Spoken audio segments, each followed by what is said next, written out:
विनाश कर देगा। जैसे कहा युद्धवंश का विनाश कर देगा भगे, और जैसे कपड़े को हटाया देखा मुसल नाना उग्रसेन के पास गए। नाना उग्रसेन ने कहा कुछ नहीं होगा।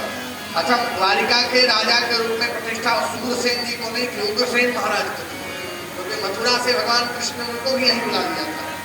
उग्रसेन जी मथुरा में वहां द्वारिका विराजमान, तो उग्रसेन जी ने कहा कुछ नहीं होगा, चिंता मत, समुद्र के किनारे घिसो, फेंक टुकड़ा जो बचे समुद्र के किनारे घिसा और टुकड़ा बचा हुआ समुद्र में फेंका। एक मछली ने निकल लिया, मछली को तो मछुआरे ने पकड़ लिया।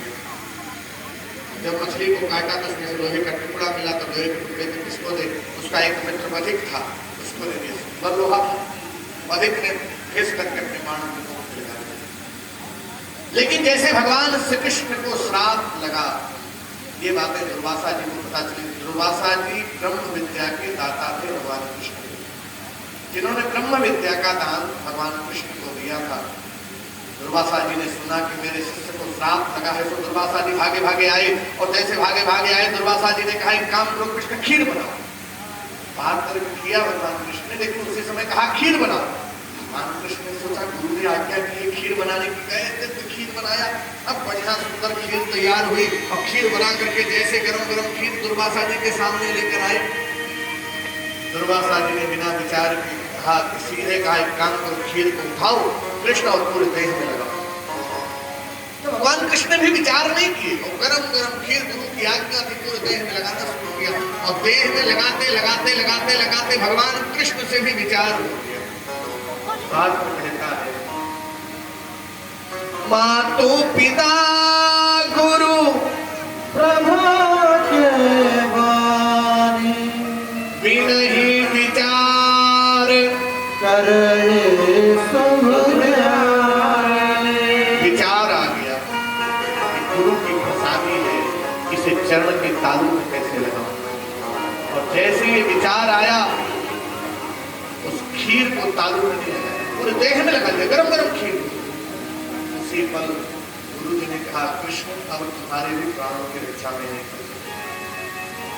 ये खीर तुम पूरे देह में लगा लेते, तुम्हारा शरीर वज्र का हो जाता, किसी शस्त्र का प्रभाव तो पर न पड़ता, मृत्यु न होती, सारे यदुवंशी आपस में लड़के समाप्त होते मूसल के प्रभाव से, लेकिन तुम पर प्रभाव नहीं पड़ता। लेकिन तुमने हमारी आज्ञा में विचार कर दिया। भगवान संसार को सीख देना चाहते, भैया मैंने भी परिवर्तन किया, मेरे जीवन में भी पतन हुआ, आप परिवर्तन करोगे तो आपका भी पतन होना निश्चित हो जाएगा। विचार नहीं करना। कुछ गुरुदेव भगवान कहते हैं, उसी आज सारे यदुवंशियों को श्राप लगा के रात में वसुदेव जी को पता चली आप मिलाने। वसुदेव जी चल करके गए, और वसुदेव जी नारद जी से मिलना हुआ। नारद जी से कहा, अपना दुख व्यक्त किया। तो नारद जी ने उनके 9 योगेश्वरों को कहा।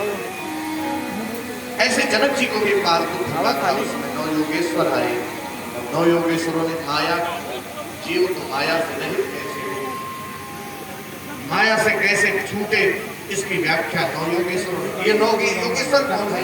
ऋषभदेव भगवान के पुत्र में भरत जी, इनके 100 पुत्र थे ऋषभदेव भगवान के, जिसमें से 81 पुत्र जो थे मृत्यु के मार्ग पर गए।